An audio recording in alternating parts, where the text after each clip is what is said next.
सिर्फ रूस और अमेरिका भर में एटमी युद्ध का उन्माद हो ऐसा भी नहीं।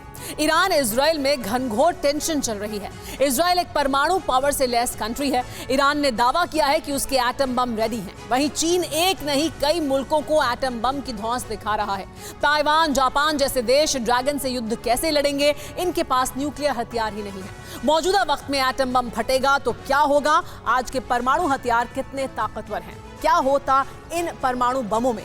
परमाणु बम का महाधमाका धरती को तबाह क्या कर डालेगा? एटम बम पर आई लेटेस्ट रिसर्च के नतीजे आप भी देखिए।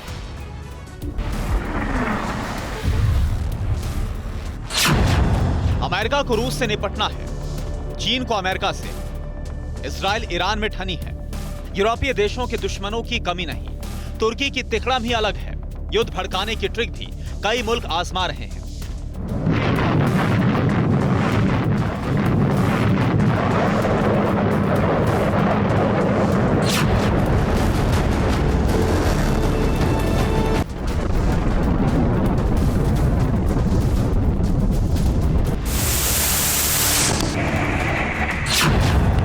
मगर जिस युद्ध की चिंगारी भड़काई जा रही है उसका अंजाम इतना भयावह है जो किसी का कलेजा थर्रा दे। यूनिवर्सिटी ऑफ कोलोराडो बोल्डर और national centre for atmospheric research की स्टडी बताती है कि अमेरिका और रूस के परमाणु युद्ध में 14.7 करोड़ टन राख निकलेगी। इस राख से सूरज की रोशनी धरती पर नहीं पहुंचेगी, जिससे पूरी धरती पर अंधेरा छा जाएगा। धरती के तापमान में 60 डिग्री सेल्सियस की गिरावट होगी। नतीजतन धरती पर होने वाली बारिश में 30% की कमी आएगी। फेडरेशन ऑफ अमेरिकन साइंटिस्ट के मुताबिक सिर्फ 100 एटम बमों के धमाके में 100 करोड़ लोग मारे जाएंगे। यह स्टडी हिरोशिमा और नागासाकी की परमाणु त्रासदी को आधार बनाकर की गई। परमाणु युद्ध का परिणाम अब तफसील से समझिए। यह एक इंटरनेट टूल है, नाम न्यूक मैप है। एटम बम के खौफ को जानने का सटीक जरिया है न्यूक मैप। इस टूल में लोकेशन के साथ सिर्फ एटम बम का वजन लिखने पर तबाही के नतीजे सामने आते हैं। जैसे रूस ने अगर सिर्फ 45 किलोटन का एटम बम वॉशिंगटन डीसी पर गिराया तो क्या होगा? न्यूयॉर्क जैसे घनी आबादी वाले शहर में 45 टन के धमाके से 4 लाख की जान जा सकती है। 15 लाख से ज्यादा इंसान रेडिएशन के शिकार होंगे। आधा शहर नक्शे से मिट जाएगा। लेकिन अब जंग में 100 किलोटन से कम बम का इस्तेमाल नहीं होगा। अगर 100 किलोटन का बम गिरा तो क्या होगा? जानकर ही रूह कांप उठेगी। अमेरिका और रूस में परमाणु युद्ध के हालात तेजी से बनते जा रहे हैं।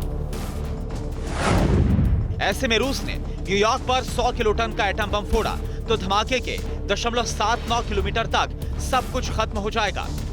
3.21 किलोमीटर तक भूकंप के बेहद तेज झटके लगेंगे। 10.5 किलोमीटर तक रेडिएशन फैलेगा, जिससे इंसान जानवर कोई भी नहीं बच पाएगा। धमाके का असर दूसरे शहरों तक होगा।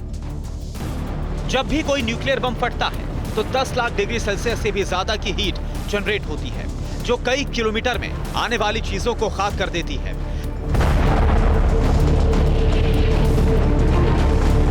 धमाके से ऐसा दबाव बनता है कि बड़ी बड़ी इमारतें ध्वस्त हो जाती हैं। एटम बम का मशरूम क्लाउड सैकड़ों किलोमीटर तक घातक असर पैदा करता है।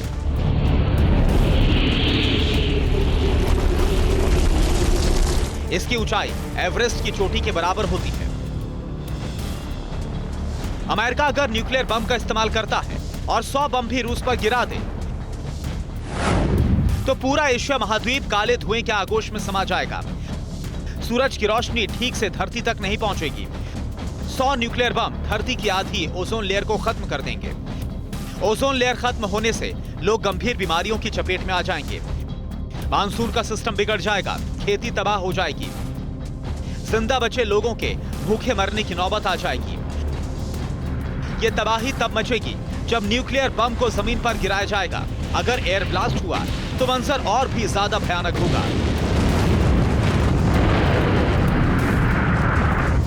यानी अगर बम को हवा में फोड़ दिया गया तो तबाही और इलाका दोनों का दायरा बड़ा हो जाएगा। एयर ब्लास्ट का मतलब है हवा में ब्लास्ट होना। एयर ब्लास्ट वातावरण में हाई प्रेशर बनाता है।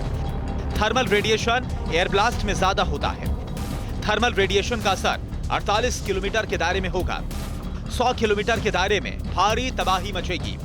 एयर ब्लास्ट के बाद बेहद तेज हवाएं चलती हैं। एयर प्रेशर से बड़ी बड़ी इमारतें ध्वस्त हो जाती हैं।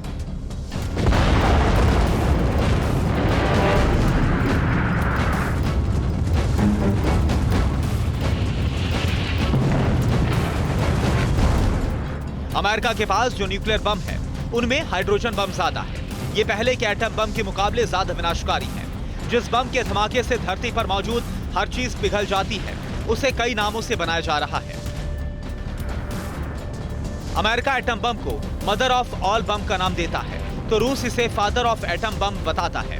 न्यूक्लियर बमों के बीच रूस के डूम्सडे बम का खौफ कायम है, जिसके सिंगल अटैक से किसी भी देश में अंधेरा छा सकता है।